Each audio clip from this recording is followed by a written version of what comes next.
اليوم راح أجرب هذه الطيارة الخاصة برجال الأعمال، وهذه أفضل طيارة بإيران، وراح أدخل للمقصورة أتعرف على الكباتن أثناء الرحلة. يا جماعة حجزت طيارة VIP.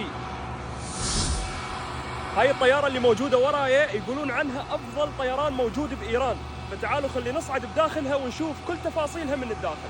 بالبداية سلمت على الطيار ورحب بينا، وصعدت للطيارة والمضيفات رحبا بينا. هاي الطيارة تتكون من 30 مقعد فقط، كلهم بزنس كلاس، ما بيهن ولا مقعد إيكونومي. ورافقوني بهذه الرحلة أصحاب شركات السياحة والسفر. بوسط الطيارة موجودة طاولة اجتماعات وطاولة طعام، أول ما تقعد يضيفوك المي، وبعدها يقدموا لك عصائر طبيعية، وكل شيء تطلبه أثناء الرحلة يجيك مجانا. وبدل ما يكون عندك نافذة واحدة، عندك 3 نوافذ تقدر تشوف من خلالها الفيو، وبجيب كل مقعد راح تلقى المنيو، تقدر تطلب أي أكلة تعجبك من ضمن سعر الرحلة. وموجود كيس تستخدمه أثناء التقيؤ، ولائحة توضح لك إرشادات الأمان والسلامة، ومجلة طيران ماهان الإيراني تنطيك ملخص عن كل شيء موجود بإيران من أطباء وفنادق ومعالم سياحية. وقعدت أقرأ معلومات جديدة عن المدينة اللي رايح لها لحد ما أجتنا وجبة الريوق. هذه الطيارة جدا واسعة ومريحة، ويقدر أي أحد يحجزها من خلال شركة طريق الأفق. إذا كنتوا عائلة كبيرة أو مجموعة أصدقاء تقدرون تحجزون طيارة خاصة بيكم. الريوق عبارة عن خضروات وجبن وفواكه وأومليت ومعجنات، ويجي وياها شاي بالهيل والزعفران. الخدمة داخل الطيارة VIP ومخصصة للناس الأتيكيت، والمضيفين أسلوبهم جدا راقي ومدربين بشكل احترافي. وتقدر تتنقل بكل أريحية داخل الطيارة، مثلا تدخل للحمامات لقضاء الحاجة، وتقدر تدخل حتى لمقصورة الطيارة وتتعرف على الطيارين اللي يقودون الرحلة. تعرفت على الكباتن وقعدت أسولف وياهم، ولأول مرة بحياتي أشوف الفيو من مقدمة الطيارة، وغنيت لهم يا سايقنا دوس دوس هسه نحصل لك عروس. وأكيد مثل هيك طيارة خاصة برجال الأعمال لازم يكون الطيار محترف. وإذا نعست راح يجيبوا لك لحاف، ومقعدك يتحول إلى سرير تقدر تنام وترتاح. وإذا تريد الصحصح اطلب قهوة أو نسكافيه راح يجيبوا لك فورا. أما من ناحية الإقلاع والهبوط جدا سلس ومستحيل تحس بيه. هذا هو طيران ماهان الإيراني، عندهم رحلات داخل وخارج إيران، وهاي كانت أحلى تجربة طيران جربتها بحياتي.